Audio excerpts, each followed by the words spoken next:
Very good morning, everyone. This is Ajay Kedia from Kedia Advisory. Let's start with today's podcast. देखिए जून महीना काफी importantly market को hit करता हुआ दिखाई दिया। तो सबसे पहले मैं परफॉर्मेंस की बात करूंगा कि जहां पे हम देखेंगे कि जून महीने का ओवरऑल परफॉर्मेंस क्या रहा। तो सबसे पहले अगर हम जून महीने की बात करें तो जून महीने में हमने देखा सभी कमोडिटी के अंदर एक तरीके से गिरावट का माहौल बना रहा। मई और जून दोनों में ही हमने देखा कि जिस ढंग से ग्लोबल मार्केट के अंदर कहीं ना कहीं ये अटकलें लगाई जा रही थी कि इन्फ्लेशन काफी ज्यादा है, इस इन्फ्लेशन को कम करना चाहिए। और जो एफर्ट्स गवर्नमेंट लगा रहे हैं उसके बाद हमने देखा कि प्राइजेस के अंदर एक गिरावट का माहौल कंटिन्यू बनता रहा और हमने एक अच्छी खासी गिरावट पूरे ही कमोडिटी पैक में आते हुए देखी। साइड बाय साइड हमने देखा जो एफर्ट्स जैसे इंटरेस्ट रेट बढ़ाना, एक्सपोर्ट्स के ऊपर कुछ कंसर्न्स, मतलब एक्सपोर्ट को कम करना, इंपोर्ट्स को बढ़ाना, ये एग्री कमोडिटी के लिए बना रहा। वहीं इंटरनेशनल कमोडिटीज की बात करें तो यहाँ पे भी इंटरेस्ट रेट और रिसेशन का खतरा बना रहा। एक कर लेते हैं पिछले एक महीने के अंदर मार्केट का सिनेरियो क्या रहा। तो सोने की बात करें तो सोना 1.25% की तेजी के साथ पूरा मंथ हमने ऑलमोस्ट अगर देखा जाए तो बंद हुआ है। लेकिन इसमें ध्यान रखिए 5% की इंपोर्ट ड्यूटी डोमेस्टिक मार्केट पे बढ़ी है, जिसके चलते ये हमें तेजी दिखा रहा है। अदरवाइज मार्केट 50,000 के करीब रहता, 50-500 के करीब रहता और ये फ्लैटिश ही दिखता था। वहीं चांदी की अगर बात करें तो 6.5% की गिरावट के साथ ट्रेड कर रहा है, बंद दिया है अभी तक का। हमने पिछले हफ्ते की या पिछले महीने की बात करें, बट इसमें एक चीज ध्यान रखिए, आज हो सकता है कि चांदी में भी 5 की ड्यूटी को लेकर कुछ अपडेट आता जाए। अभी तक कुछ क्लियरिटी नहीं है, बट माना ये जा रहा है फिजिकल मार्केट में, क्योंकि 2 दिन से सैटरडे और संडे हमने देखे काफी ट्रेड्स हल्के थे। उम्मीद यही थी कि चांदी में भी हम एक इंपोर्ट ड्यूटी बढ़ते हुए देखेंगे। तो मोस्टली अगर 5% का इंपोर्ट ड्यूटी चांदी में भी आता है तो उसका आज ही हम एक बड़ा इम्पैक्ट आते हुए देखेंगे। कच्चे तेल में हमने 7% की गिरावट देखी है पूरे एक महीने के अंदर। नेचुरल गैस में 32% की गिरावट आते हुए देखी है। बेस मेटल के अंदर हमने कॉपर में 15%, जिंक के अंदर 17%, निकल के अंदर 11.5%, लेड में 4.5%, एल्यूमिनियम में 9% हमने जब फॉल आते हुए देखा है, जो दर्शाता है कि ग्लोबल मार्केट में रिसेशन और इन्फ्लेशन के जो कंसर्न्स है इसकी वजह से परचेजिंग पावर ड्रॉप हुआ है। डॉलर इंडेक्स में भी तेजी बनी है, जिसका एक असर पूरे ही कमोडिटी पे नेगेटिवली पड़ता है। वहीं एग्री कमोडिटी की बात करें तो कैस्टर में हमने फ्लैटिश टोन के साथ 0.35% से गेन होते हुए देखा है। जिस ढंग से चाइना ओपन अप हुआ है 1 जून से, बोला जा रहा है 1 जून से, बट 15 जून से हम बोल सकते हैं, यहाँ पे हमने प्राइजेस के अंदर गेन आते हुए देखा है। मैंथा के अंदर हमने 2.5% की गिरावट देखी, बिकॉज अराइवल्स काफी ज्यादा थे, डिमांड नदारद थी मार्केट में, जिसके चलते ये गेन हमने प्राइजेस में बनते हुए देखा है। कॉटन कॉम्प्लेक्स की बात करें, यहाँ पे हमने कॉटन में 10.5% की गिरावट, कॉटन सीड ऑयल केक में 6% की गिरावट देखी है। अगेन डिमांड कंसर्न भी था, बट सोइंग इंपॉर्टेंट था, क्योंकि उम्मीद जताई जा रही थी कि मानसून और सोइंग काफी इंपॉर्टेंट रहेगा। यूएस में भी हमने देखा सोइंग बड़ी जरूर थी, बट वेदर कंडीशन अभी भी ड्रॉट में बताया जा रहा है 50%, वो आगे जाके सिनेरियो चेंज कर सकता है। बट टाइमिंग हम देख रहे हैं कि कॉटन और कॉटन सीड ऑयल केक दोनों में हमने गिरावट देखी है, बट कहीं ना कहीं अब जुलाई में एक सपोर्ट ले रहा है। गवार कॉम्प्लेक्स की बात करें तो यहाँ पे भी हमने करीबन 10% गवार सीड में और 12% गवार कम में, जैसे कि हम जानते हैं कि गवार इंडस्ट्रियल यूज में ज्यादा काम आता है। चाहे हम सेल प्रोडक्शन की बात करें, टेक्सटाइल की बात करें, फार्मा की बात करें, फूड इंडस्ट्री की बात करें, तो जो इकोनॉमी स्लो डाउन है उसके चलते पूरे गवार कॉम्प्लेक्स में जबरदस्त गिरावट आती हुई देखी है। हाँ, अब मानसून, सोइंग और वेदर कंडीशन काफी इंपैक्ट करेगा गवार में, और टेक्निकली भी काफी ज्यादा ओवरसोल्ड में प्राइसेस पहुंच चुकी है। वहीं मसालों की अगर बात करें तो मसालों में हल्दी में तो हमने एक 1.25% की गिरावट देखी। कैरी और स्टॉक अच्छा बताया जा रहा है डिमांड के मुकाबले, जिसकी वजह से, लेकिन मराठवाड़ा एरिया में अब सुनने में आ रहा है कि सोइंग पिछड़ रही है, फार्मर सोयाबीन और कपास में ज्यादा रुझान दिखा रहा है। वहीं जीरे धनिये की बात करें तो जैसे कि हमने मार्च में कहा था कि मार्केट में रिसेशन की वजह से परचेजिंग में ड्रॉप रहेगा, तो उसके चलते मई और जून में प्राइजेस में एक्स्ट्राऑर्डिनरी बड़ा फॉल तो नहीं था, बट तेजी भी नहीं थी। हमने बार बार में प्राइजेस को 21,000 के नीचे जीरे को जाते हुए देखा और 10,000 के नीचे कोरिएंडर को जाते हुए देखा, बट कहीं ना कहीं प्राइजेस में रिकवरी भी आई है। हमारा मानना है कि मिड ऑफ जुलाई, मतलब आज 4 तारीख हो गई, अगले 7-8 दिन के अंदर जीरा और धनिया दोनों में एक अच्छी खासी बाइंग देखने मिल जाएगी। पूरे महीने भर में हमने 1.5% की तेजी जीरे में देखी है और धनिये में 1% की तेजी देखी है। चाइना मार्केट ओपन हो चुका है, रुपया 79 के करीब है, जो एक्सपोर्ट को भी सपोर्ट करेगा।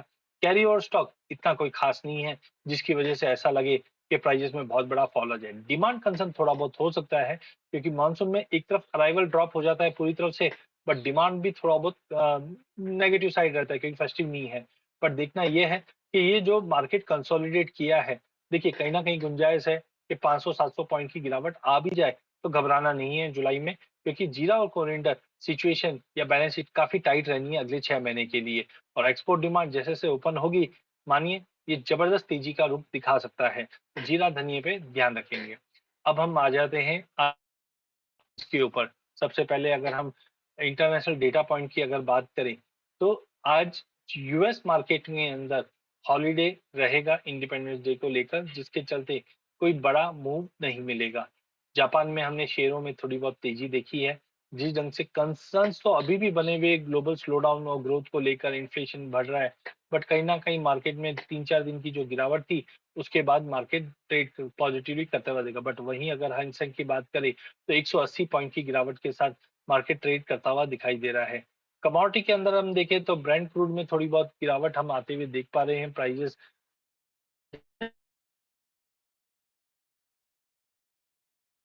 गवर्नमेंट मिडिल ईस्ट में जाके प्रोडक्शन बढ़ाने की बातें कर रही है, बट सुनने में ये आ रहा है सऊदी रशिया को नाराज नहीं कर सकता है, जिसके चलते इतनी जल्दी सॉल्यूशन निकलता हुआ नहीं दिखाया। और दूसरी चीज एक आप ये भी समझिए कि जितनी भी ऑयल प्रोड्यूसिंग कंट्री, उसको क्या मिलेगा कच्चा तेल का प्रोडक्शन बढ़ाकर, क्योंकि हाँ ठीक है सेल्स बढ़ेंगे, लेकिन अगर ऊंचे भाव रहते हैं तो उनके लिए बेनिफिशियल है एज ऑफ नाउ।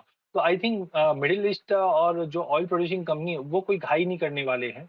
हाँ थोड़ा बहुत कंसर्न ये है कि slow down, economy slow down है, उसकी वजह से प्राइसेस को थोड़ा बहुत हम पकड़ सकते हैं ड्रॉप है, लेकिन सप्लाई कंसर्न भी बना हुआ है, चाहे लीबिया की बात करें और बाकी कंट्रीज की बात करें, जहाँ पे शटडाउन जो नॉर्वे में हुआ है, उसकी वजह से प्राइसेस को कहीं ना कहीं सपोर्ट मिलता हुआ दिखाई देगा।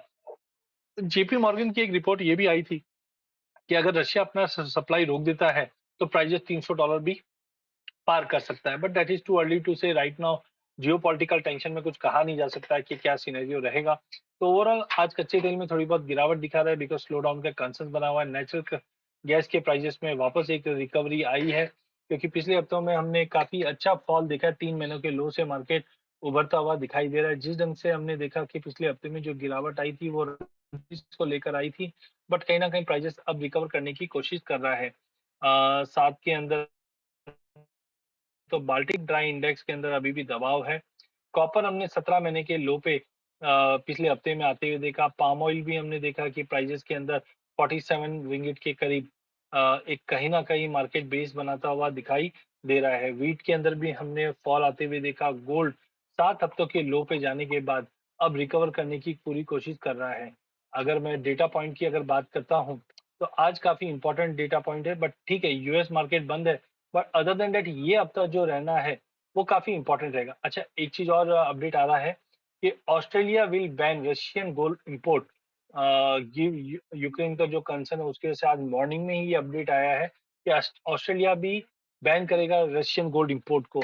तो उसका एक असर गोल्ड पे जरूर पड़ता हुआ दिखाई देगा, बट लेट्स से ऑलरेडी पिछले हफ्ते हमने गिरावट देखी, तो अब ज्यादा गिरावट तो दिख नहीं रही है, बट मार्केट उस चीज को डिस्काउंट करता हुआ दिखेगा। डेटा पॉइंट की अगर बात करें तो आज यूरो जोन से ट्रेड बैलेंस के आंकड़े आने जो अच्छा दिखा रहा है। पीपीआई के आंकड़े हैं वो थोड़े स्टेबल है। यूएस मार्केट से कोई डेटा नहीं रहेगा। कल के सेशन की बात करें तो चाइना से सर्विस पीएमआई का आंकड़ा बहुत बढ़िया आता हुआ दिखाई दे रहा है, इस पे नजर रखा। ईरो यूके यहाँ से भी हम डेटा आते हुए देखेंगे। यूएस से फैक्ट्री ऑर्डर्स का डेटा आता हुआ दिखाई देगा जो सपोर्टिव है, लेकिन सबका ध्यान जो रहेगा बुधवार को job opening, ISM service PMI और एफओएमसी मीटिंग के मिनट्स आने हैं, इसके ऊपर सबका ध्यान रहेगा, जो बुधवार को रात को 11:30 बजे आना है। वहीं थर्सडे को एडीपी नॉन फार्म का डेटा काफी अच्छा आता हुआ दिखाई दे रहा है, जो डॉलर को सपोर्ट कर सकता है और कमोडिटी पे दबाव ला सकता है। फ्राइडे के दिन भी अगर हम देखें, लेकिन हाँ एक चीज और है, एडीपी नॉन फार्म 128 के अगेंस्ट 200 आने वाला है। इतना बड़ा गेन जनरली मार्केट डाइजेस्ट नहीं करता है, तो समझिए सरप्राइज मिलने वाला है थर्सडे को शाम को 5:45 पे, ये ध्यान रखिए। शुक्रवार को नॉन फार्म एम्प्लॉयमेंट चेंज और एम्प्लॉयमेंट रेट का डेटा आ रहा है, इसके ऊपर भी नजर रखना है। अब हम आ जाते हैं हिट मैप की तरफ, जहां पे इक्विटी मार्केट में आज भी थोड़ा दबाव दिखाई दे रहा है। विक्स 28-20 के करीब है। कच्चे तेल और ब्रांड दोनों में ही हमने देखा है कि प्राइजेस 0.25 से 3% के 0.3% के करीब की गिरावट है, मतलब आधे परसेंट से कम की कम गिरावट दिखाई। वहीं कॉटन 1.5% की गिरावट के साथ 97.29 के करीब ट्रेड कर रहा है। गोल्ड की अगर बात करें तो पिछले हफ्ते का लो लगाकर मार्केट में शानदार रिकवरी के करीब इस बार हम देख रहे हैं।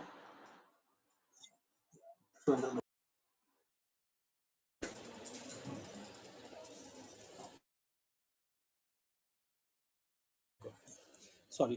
तो हम अगर सोने की बात करें तो 1810-11 डॉलर के करीब हम ट्रेड करते हुए देख रहे हैं इस वक्त, जो शानदार रिकवरी दिखा रहा है लोअर लेवल से। वहीं अगर चांदी की अगर बात करें तो चांदी के अंदर हमने देखा है कि मार्केट ने एक अच्छा खासा फॉल 1940 के करीब आता हुआ देखा है, और यहाँ से अब रिकवरी दिखा रहा है। $20 एक साइकोलॉजिकल लेवल बन चुका है। नो डाउट चार्ट्स पे एक अच्छा खासा फॉल तो मिल रहा है, लेकिन कहीं ना कहीं आज अगर डोमेस्टिक मार्केट पे इंपोर्ट ड्यूटी पे कोई भी अपडेट मिलता है तो प्राइजेस के अंदर एक अच्छी खासी रिकवरी बन सकती है। इस पे ध्यान रखिए, वॉल्टिलिटी ज़्यादा रहने वाली है। वहीं सोयाबीन, सोया मिल, सोया ऑयल, कॉर्न, वीट सभी में हम एक कहीं ना कहीं बड़ी गिरावट देख रहे हैं, खास करके सोयाबीन में, जहाँ पे हमने 40 सेंट से ज़्यादा की गिरावट देख रहे हैं। सोयाबीन सभी में हमने एडिबल ऑयल कॉम्प्लेक्स के अंदर एक गिरावट आते हुए देख पा रहे हैं। डॉलर इंडेक्स 105 के बिल्कुल नीचे ट्रेड कर रहा है। फैट की मिनट से पहले पहले मार्केट में दबाव बना हुआ है। गोइंग फॉरवर्ड अगर हम बात करते हैं कि आज का ट्रेंड कैसा रहना है, तो सबसे पहले अगर हम एल की अगर बात करें तो एल पे काफ़ी इम्पॉर्टेंटली प्रेशर पड़ रहा है। नो डाउट पिछले हफ्ते हमने चाइना से भी जो नंबर्स आते हुए देखे हैं वो कहीं ना कहीं थोड़े से कंसर्निंग दिख रहे हैं। आज कॉपर फ्लैट है। जिंक में 1% से ज़्यादा की तेज़ी दिखा रहा है। एल्यूमिनियम 0.16 से पॉजिटिवली मूव कर रहा है। लेड में पॉजिटिव मार्केट मूव करता हुआ दिखाई दे रहा है। हमने शुक्रवार के सेशन में सोने में 2% से 2.5-3% की तेज़ी देखी थी, बिकॉज ऑफ इंपोर्ट ड्यूटी का जो अपडेट आया था मार्केट के अंदर, जिसके चलते तेज़ी थी। आज इंटरनेशनल मार्केट में तेज़ी है, वो प्राइजेस को कहीं ना कहीं एक सपोर्ट देता हुआ दिखाई दे सकता है। वहीं चांदी के अंदर हमने गिरावट देखी 1.25% से। रुपए की जो गिरावट है वो कहीं ना कहीं चांदी में कहीं ना कहीं हमने एक अच्छी खासी गिरावट मार्केट के अंदर आते हुए देखी है, जो आज थोड़ा बहुत रिकवरी दिखा रहा है। जो कहीं ना कहीं आज अगर इंपोर्ट ड्यूटी के ऊपर क्लैरिटी बनती है तो प्राइजेस के अंदर थोड़ी बहुत रिकवरी आते हुए दिखाई दे सकती है। कच्चे तेल की बात करें तो इंटरनेशनल मार्केट के अंदर आज थोड़ी बहुत गिरावट है, जिसकी वजह से प्राइजेस में थोड़ा कूल ऑफ आएगा। बट इवेंट वाइज अगर हम बात करें तो ये अब तक काफ़ी इवेंटफुल रहेगा, क्योंकि यूएस कोशिश करेगा प्रोडक्शन बढ़ाने की। हायर लेवल्स पे हमने हमेशा प्राइजेस के अंदर एक दबाव बनते हुए देखा, तो हो सकता है दिन के सेशन में दबाव हुए जो 8450 के आसपास का लेवल दिखा दे। बट इवेंट देखिए, न्यूज़ देखिए और फिर ट्रेड कीजिए। कच्चे तेल में मूवमेंट ये हफ्ते में ज़बरदस्त रहनी है। नेचुरल गैस के अंदर हमने शॉर्ट कवरिंग के चल से तेज़ी देखी है। आज इंटरनेशनल मार्केट में कहीं ना कहीं एक प्राइजेस के अंदर थोड़ा बहुत पुल बैक है, बट आई थिंक 420 से 480 का एक ब्रॉडर रेंज नेचुरल गैस में रहेगा। बेस मेटल के अंदर हमने कॉपर में 2% की गिरावट है। जिंक के अंदर 3.5% की गिरावट है। निकल 1.5% की गिरावट के साथ ट्रेड कर रहा है। एल्यूमिनियम 1% की तेज़ी दिखा रहा है। लेड में आधे परसेंट की तेज़ी थी। ये हमारा शुक्रवार का सेशन था, बट आज लोअर लेवल से खास करके जिंक में एक रिकवरी दिखा रहा है। एल्यूमिनियम लेड के अंदर भी थोड़ा बहुत लोअर लेवल से एक रिकवरी दिख रही है, बट ध्यान रखिए ये अब तक कमोडिटी के अंदर काफ़ी इंपॉर्टेंटली प्राइजेस मूव करता हुआ दिखेगा। वहीं अगर हम एग्री कमोडिटी साइड आते हैं तो यहाँ पे हम देखते हैं कि मैंथा ऑयल के अंदर 1% की तेजी थी। मार्केट कहीं ना कहीं 1020 से लेकर 1050 के बीच में एक रेंज बनाते हुए चल रहा है। वहीं कॉटन के अंदर 3% की भारी गिरावट आई थी। इंटरनेशनल मार्केट को देखते प्राइजेस दबाव है। हमने एक वेबिनार भी किया था शनिवार को, जो आप हमारे यूट्यूब चैनल पे देख सकते हैं। 38-39 का एक स्ट्रॉन्ग सपोर्ट प्राइजेस में बन रहा है, but again monsoon swing important है, इस पर नज़र रखिए। गवार सीट गवार गम में हमने अच्छी खासी तेजी देखी थी शुक्रवार के सेशन में शॉर्ट कवरिंग के चलते। रिक काउंट में 1 की बढ़ोतरी आई है। इसका कोई साइकोलॉजिकल लेवल नहीं पड़ेगा, बट मानसून राजस्थान में काफ़ी स्ट्रांगली मूव कर रहा है। बट अनलेस एंड अनटिल 5450 के ऊपर गवार सीट और 10,000 के ऊपर गवार गम नहीं निकलता है, प्राइजेस में प्रेशर वापस बनता हुआ दिखेगा। वीकली चार्ट के ऊपर अगर हम देखें या डेली चार्ट पे देखें तो कहीं ना कहीं लोअर लेवल से प्राइजेस रिकवर करते हुए जरूर दिख रहे हैं, but it is too early to say कि मार्केट रिकवर कर चुका है। मसालों के अंदर ब्रेकआउट के लिए पूरी तैयारी है, खास करके जीरा और धनिये में। मोस्ट प्रॉब्ली ये हफ्ते में हमारा जुलाई में हम ये ब्रेकआउट देखेंगे। तो 11,600 धनिये में और 21,800 जीरे में। ध्यान रखिए ब्रेकआउट आता है तो एक बड़ी तेजी जीरे धनिये में मिल जाएगी। हल्दी में भी देखिए बुलिश जरूर है, बट सोइंग के अपडेट्स आने काफ़ी इंपॉर्टेंट है। बट फिर भी जब तक 8150 के ऊपर नहीं निकलता है, प्राइजेस 7700 से 8150 का रेंज रहेगा। कॉटन सीड ऑयल केक के अंदर भी हमने सपोर्ट देखा, एक हार्मोनिक पैटर्न बनता हुआ दिखाई दे रहा है, जो 2800 तक का लेवल आता हुआ सकते हैं हम लोग। बट इस पर ध्यान रखिए प्राइजेस 2550 2520 का लेवल जब तक नहीं तोड़ता है, हाई प्रोबेबिलिटी के हम 2750 से 2800 का एक पुल बैक देख पाएंगे। कैस्टर नो डाउट काफी शानदार दिखा रहा है, बट पिछले हफ्ते की तेजी के बाद एक पुल बैक अगर बनता है तो बेटर रहेगा बाइंग करने के लिए। जो 7650 ओवरऑल ये हफ्ते के लिए और आज के लिए 7480 के करीब लेके चलिए, 7560 से 7580 के टारगेट के लिए। धन्यवाद। Good morning everyone. My name is Shayuk Demnath, Senior Relationship Manager of KDI Advisory. मैं ग्लोबल क्यू और इंडियन न्यूज रिलेटेड स्टॉक के बारे में बात करूंगा। यूएस फ्राइडे का सेशन बढ़िया रहा। दिन अक्रॉस बेंचमार्क 1% का उछाल दिखी हमको। Dow Jones 321 point, Nasdaq 99 point, S&P 39 point उछाल के साथ बंद हुआ। वहाँ यूएस मार्केट छुट्टी पे है, आज इंडिपेंडेंस डे सेलिब्रेट करेंगे। आज सुबह 2/3 से 3/4 का दबाव के साथ यूएस फ्यूचर कामकाज करता हुआ। Dow futures 149 point, Nasdaq future 69 point, S&P future 21 point नीचे है। फ्राइडे मार्केट क्लोज के बाद जो यूएस का मैन्युफैक्चरिंग पीएमआई का डेटा आया वो 2 इयर्स लो पे है, 56.1 से गिरकर 53 हुआ। बॉन्ड डील 3% नीचे है। सीधे सीधे इकोनॉमी स्लो कर रही है और चाइना से अच्छी खबर नहीं आ रही है। उनके रियल एस्टेट कंपनी सिमागो ने $1 बिलियन का डिफॉल्ट किया है। कमोडिटी प्राइजेस में फिर से सेल ऑफ दिख रहा है। रेस्ट ऑफ एशिया अगर देखें तो निक्केई 148 पॉइंट ऊपर, कॉस्पी फ्लैट 6 पॉइंट नीचे, ताइवान इंडेक्स 14 पॉइंट ऊपर, वही संघाई फ्लैट 4 पॉइंट ऊपर, हैंगसेंग 121 पॉइंट नीचे, स्टेट टाइम्स 18 पॉइंट ऊपर अभी कामकाज कर रहा है। एसजीएक्स निफ्टी 20 पॉइंट 720 के आसपास खुलने की इंडिकेशन दे रही है। कैलेंडर देखें तो जेएसडब्ल्यू स्टील का 17.35 रुपीस का डिविडेंड रोल आउट का एक्स डेट है आज। हमारे इंपोर्ट एक्सपोर्ट के आंकड़े आने हैं। यूरोजोन के पीपीआई के आंकड़े आज आने हैं। अभी कुछ न्यूज रिलेटेड स्टॉक के अगर बात करें तो पहले ही आता है एवेन्यू सुपरमार्ट, जिसको हम डीमार्ट के नाम से भी जानते हैं। जून 2022 तक स्टोर की संख्या 284 से बढ़कर 294 हुई। Q1 में आय 8,606 से करोड़ से 0.9% बढ़कर 9,806 करोड़ रही। अपने स्पेस की दिग्गज कंपनी है, इनग्रीन ट्रेड कर सकती है आज। वी-मार्ट रिटेल, डी-मार्ट का रव ऑफ एफर्ट तो दिख सकता ही है। इनका अपना अपडेट भी आया है। FY23 के Q1 में कंपनी ने देश भर में 11 नए स्टोर खोले, टोटल स्टोर हो गया 391। इनग्रीन ट्रेड कर सकते हैं ये स्टॉक भी।